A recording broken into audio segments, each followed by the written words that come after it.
let me share this is the official document. So actually, you could reach it easily by saying aka.microsoft and then WAF. And if you click here, it will take it back to this page. So this is the main page of the Well-Architected Framework. It talks about it in a very high level, what is it? But if you click on, for example, here, what is the WAF?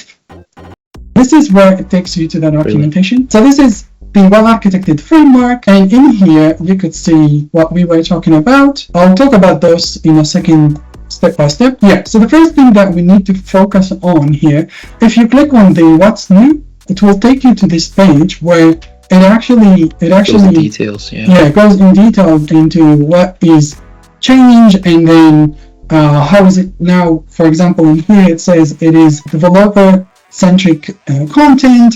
It is now focusing more on workloads as opposed to technology, minimizing the configuration, and so on and so forth. So these are the thematic changes in the Well-Architected Framework, and also it says that it's now been restructured to be unified.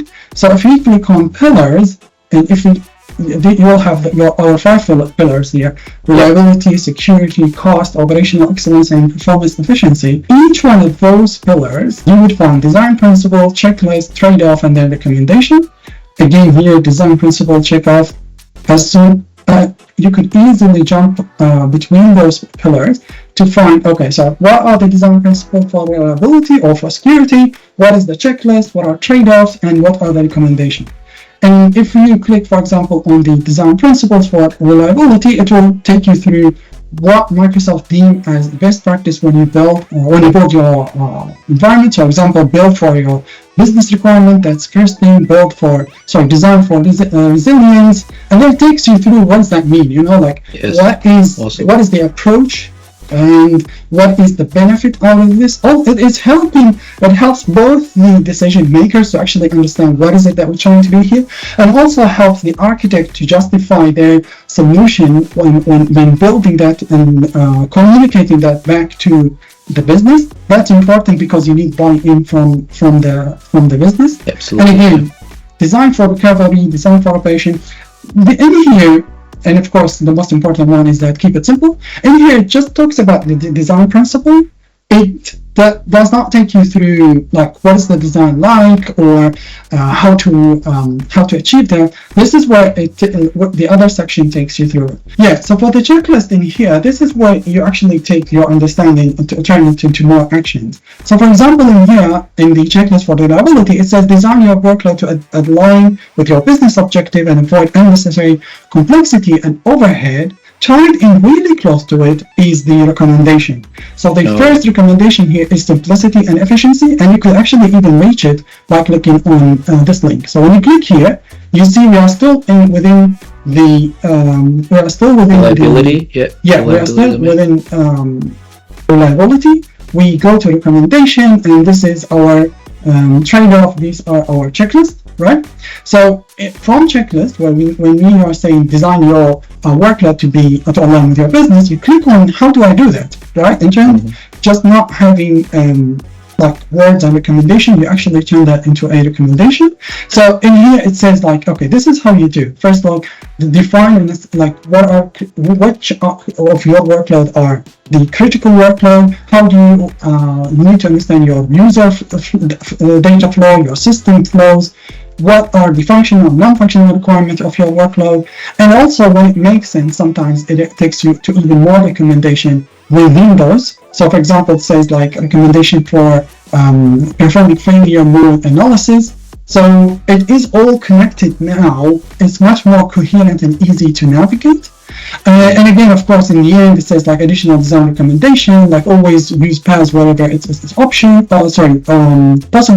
Use asynchronous messaging to decouple your message producer from the consumer, and so on and so forth. And again, like we said, it is developer focused. So in each recommendation, when it makes sense, it also talks to developers and coders. For example, if in here try to use no code or low code, maybe serverless solutions, use libraries and frameworks, and so on and so forth.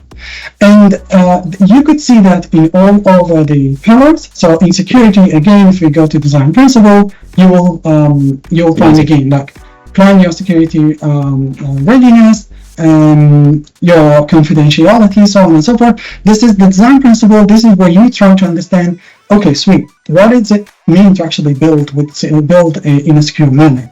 Well, then, what are the trade-offs, right? I think that's exactly. I really want to see that. Yeah, I forgot about the trade-off. And here, look at this. So for the security pillar, it says like, okay, what are the trade-off with the reliability? What are the trade-off with cost optimization? What are the trade-off with operational excellence, and then performance excellence? It takes each pillar and then have it like talk about trade-off with all the other 4 pillars, and talks about, for example, in here says for performance, inspecting security controls like firewalls, content filter are located in the flow that they secure, and these flows are therefore subject to additional verification, which adds latency to the request. So when you, as you know, like if there is some activity within your environment, you need to inspect that, make sure that it is not suspicious. That takes time. That time translates into extra latency. So what does that mean for you as an architect? Is the latency, like you need the user to in real time be able to interact with your application or your workload? So that's something that you need to put in mind. So that's why, it's very beautiful, and it takes you through, again, a trade-off of each and every one of those. And so the final 2 things that I want to talk about, in here there's another section called workload. This, the beauty of this workload, like Azure Well-Architected Framework for workload, is that it talks about workload team, talks about the operation team. So like how to have like a collaboration between the designer, the architect who's building the architecture for your environment, for your organization, and how to have the people and the processes in mind.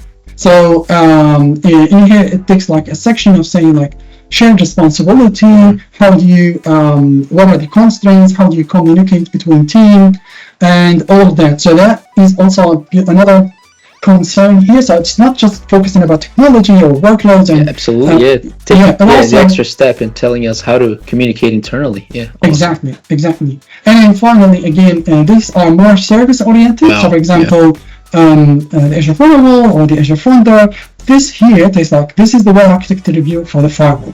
What you need to do, what are the for example, in the firewall, it gives you the reliability, design checklist, recommendation, and these are all part of the prior documentation, but in here it changed it to be specifically about so for each service, for each Azure service, how to align them to well-architected. Exactly. So when we talked about like, okay, you build it in a secure manner, sweet, beautiful. You realize that you need to build it with an Azure firewall, cool. So how do you make sure it is cost optimized? How do you make sure it is secure, reliable?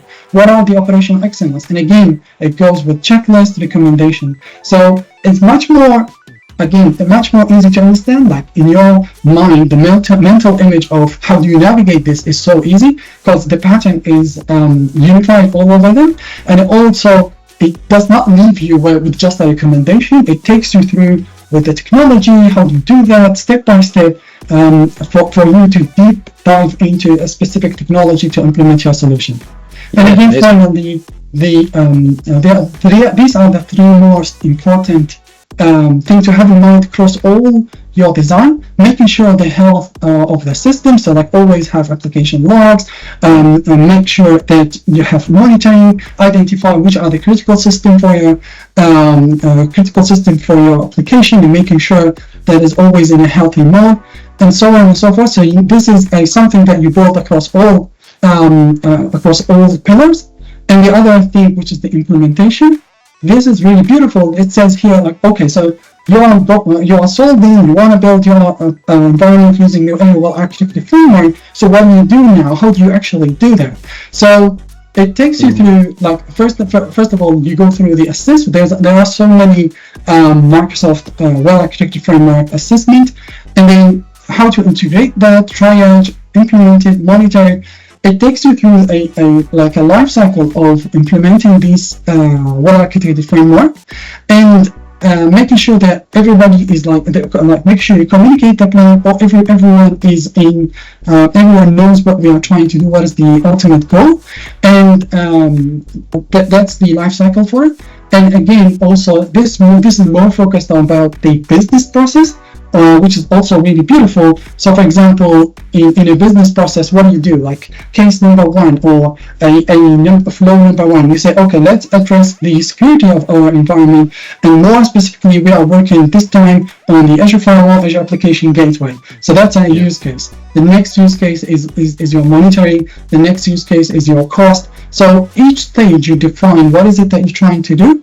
And again, it talks about like the process, how do you document it, and how you take the flow from like how do you iterate until you reach the final your final outcome. How to become a proficient architect. Yeah. That is really beautiful. And in here, it actually contains so much beautiful information. So like how do you talk to decision makers, how to use the cloud design patterns, how to be forward thinker, how to design it for supportability. Again, that ties into the workload, people who are going to operate on your architecture. And again, in here, it takes you through like how to build a checklist, how to have what is the architecture design specification. And one thing that I really love, and a lot of people have now talking about, is the architecture decision record, where you would have almost like a Git repo or whatever type of storing your decision. So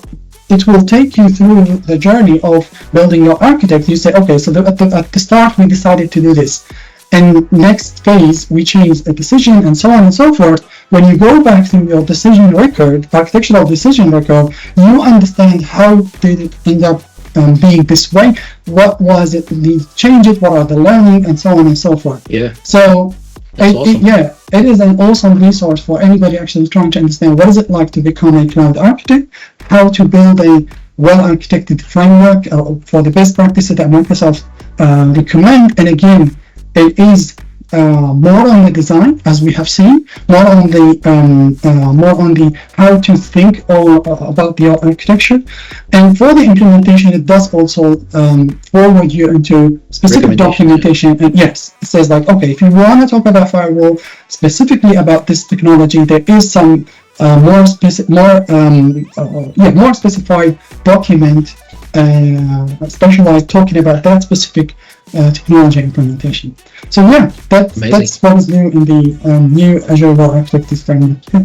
Yeah, well, that's a lot of stuff, Ahmed. I appreciate you summarizing it for us, and of course, I really appreciate your time, and thanks for sharing a little bit about what a cloud architect does. And glad to see that the updated Well-Architected contains a lot of information of how to be an architect, but also how to communicate internally as well. It's amazing. Yeah. That's really beautiful. A lot of the architect role it's actually divided into the technical side of it, which is important and beautiful, but also how do you communicate that back to the decision makers, back to the stakeholders, the business, that to get buy-in. So it's important to understand more about the architect as much as it is important to understand the technology. Absolutely, yeah. Well, thanks so much, Ahmed. Thank you for having me. Yeah, of course. Hey, hopefully found the video useful. If you are keen to hear more and find out more about these sort of solutions and topics, please make sure you like and subscribe. Cheers.